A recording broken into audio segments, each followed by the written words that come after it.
काय सांगाल धर्मेंद्र प्रधान यांनी काल राजीनामा दिला, मात्र सगळी जर घटना पाहिजे 27 दिवसानंतर राजीनामा दिला अशा पद्धतीचे विरोधक सांगितले.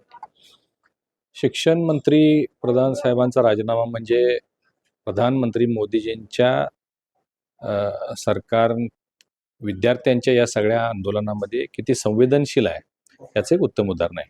यापूर्वी अशा अनेक घटना घडल्या होत्या, परंतु त्यामध्ये राजीनामे होत नव्हती पूर्वीच्या कालावधीमध्ये. परंतु युवा पिढीच्या जनभावना लक्षात घेऊन हा निर्णय त्यांनी घेतलेला आहे. खरं पाहता हे आंदोलन नीटच्या पेपर फुटी संदर्भात होतं आणि सरकारनं त्वरित कारवाई करून पुनर्परीक्षा घेऊन जवळजवळ 20-22 लाख विद्यार्थी बसले, त्यापैकी 11 लाख विद्यार्थी पास झाले. ते सगळ्या आपल्या ॲडमिशनच्या प्रक्रियेला लागले आणि मग हे अशा पद्धतीनं हे आंदोलन जे झालं, खरं पाहता आंदोलन नीटसाठी झालं होतं, परंतु आपण पाहिलं की असामाजिक तत्व अनेक त्यामध्ये आले. त्याला राजकीय रंग आला. म्हणजे विद्यार्थ्यांचं आंदोलन हायजॅक करून राजकीय पक्ष त्यामध्ये काँग्रेस आलं, आप आलं, सपा पार्टी आली, सगळे लोक त्यामध्ये आले आणि त्याला वेगळी दिशा देऊन देशामध्ये अराजकता माजवायची अशा पद्धतीचं काहीसं चित्र निर्माण झाल्यामुळं तो थोडासा विलंब झाला, परंतु हा योग्य निर्णय झाला आणि मला वाटतं युवा पिढीला नजरेसमोर ठेवून हा निर्णय झालेला आहे. पण काँग्रेसकडून सांगितलं जाते की हा मुद्दा सर्वाधिक राहुल गांधींनी उचललेला होता आणि त्याला सगळ्यात मोठी निराशा काँग्रेसची राहुल गांधींचीच झालेली आहे.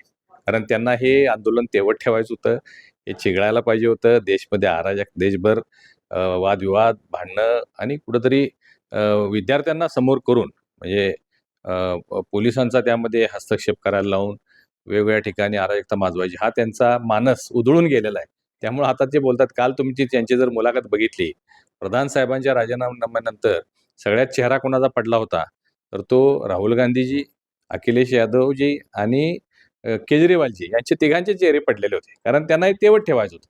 त्यांना हे देशभर आंदोलन करून लोकांच्या मध्ये वादविवाद व्हावेत, भांडणं व्हावेत, मारामाऱ्या व्हाव्यात, अशा पद्धतीने त्यांची भावना काल धुळीस मिळालेली आहे.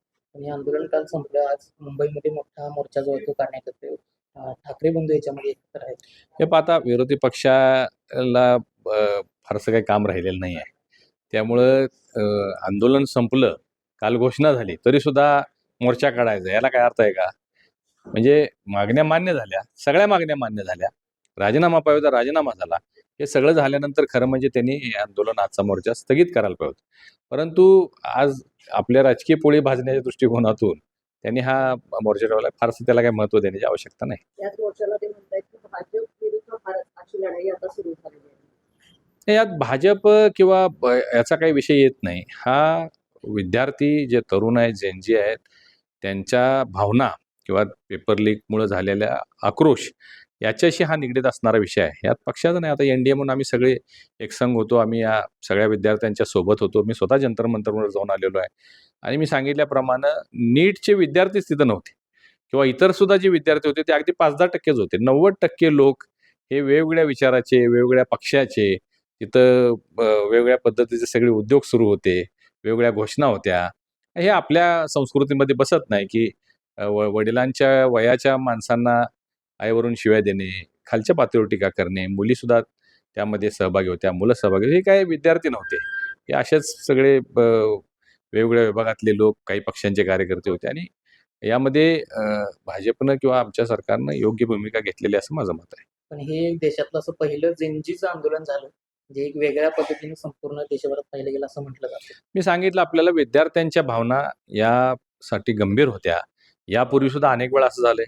2014च्या पूर्वी ज्यावेळी युपीए सरकार होतं, काँग्रेसचं सरकार होतं, 58 वेळा पेपर लीक झालेले आहेत आणि नॅशनल लेव्हलला 15 वेळा झालेले आहेत. परंतु असं कधी त्यामध्ये कठोर कायदे झाले नाहीत आणि म्हणून वारंवार या गोष्टी घडत होत्या. या जेनजींनी आज आंदोलन करून हे सरकारला निदर्शनास आणून दिले की यामध्ये काय केलं पाहिजे आणि तुम्ही बघितलं असेल, प्रधानमंत्री मोदीजींचं कौतुक करल तेवढं थोडं आहे. त्यांचं अभिनंदन केलं पाहिजे की या निमित्तानं त्यांनी जे कायदा बनवलेला आहे की 10 वर्षाची कठोर शिक्षा, 10 करोड रुपयेचा दंड आणि 3 महिन्यात या अशा पद्धतीच्या घटना झाल्या तर त्याचा निकाल, हे खूप मोठं धाडसी निर्णय आहे आणि त्याचा कायद्यात रूपांतर निश्चित होईल. आता उद्यापासून अधिवेशन आहे, आम्ही त्यात जाणार आहोत. याचा फायदा भविष्यात असल्या पद्धतीच्या घटना होणार नाहीत, त्याला निश्चितपणानं चाप बसेल. पण त्याचबरोबर आपण भारत म्हणून महासत्तेकडे वाटचाल करत असताना शिक्षण व्यवस्थेमध्ये जो कारभार चालू आहे, आणि एकंदरीत शिक्षण व्यवस्था याच्यामध्ये बदल घडवून आता गरजेचं वाटतंय का? हे पहा, भारत 2047 साली विकसित भारत होईल, महासत्ता होईल, हे प्रधानमंत्री मोदीजींचं स्वप्न आहे. ते भंग करण्यासाठीच काही उद्योग राजकीय पक्ष करतायत. हे आंदोलन जे झालं होतं, रास्त होतं, त्यासाठी कायदेशीर कारवाई, कठोर कारवाई होणं, त्या लोकांना करणं सगळंच झालेलं आहे. त्याला सीबीआयची चौकशी लावलेली होती. 13 लोकांना अटक केलेली होती. 47 लोकं बडतर्फ केलेले होते. त्याची सगळी पाळंमुळं काढली होती. कुठले क्लासवाले, काय संचालकांनी किती पैसे दिले, हे सगळं सरकारनं त्वरित त्याच्यावर कारवाई केलेली होती.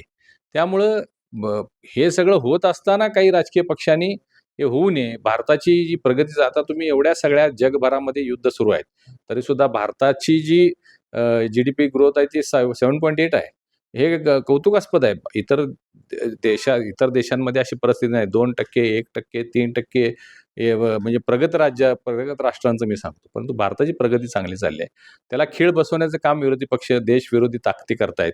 तेच होऊ नये या दृष्टिकोनातून हा निर्णय अत्यंत महत्त्वाचा झालेला आहे. हेच म्हटलं की शिक्षण व्यवस्थेमध्ये बदल होणं गरजेचं आहे. शिक्षण व्यवस्थामध्ये तुम्हाला आता माहिती असेल की न्यू एज्युकेशन पॉलिसी येत आहे आणि यामध्ये आमूलाग्र बदल झालेले आहेत. पूर्वीच्या सगळ्या शिक्षण संस्था या डाव्या विचारसरणीच्या हातामध्ये होत्या. आता देशहिताच्या दृष्टिकोनातून युवा पिढीच्या, विद्यार्थ्यांच्या, त्यांच्या ज्या आशा, अपेक्षा, आकांक्षा आहेत त्या पूर्ण होण्याच्या दृष्टिकोनातून आमूलाग्र बदल शिक्षण व्यवस्थेमध्ये झालेले आहेत. अजूनही कालचा निर्णय त्यामध्ये निश्चितपणानं योग्य आहे.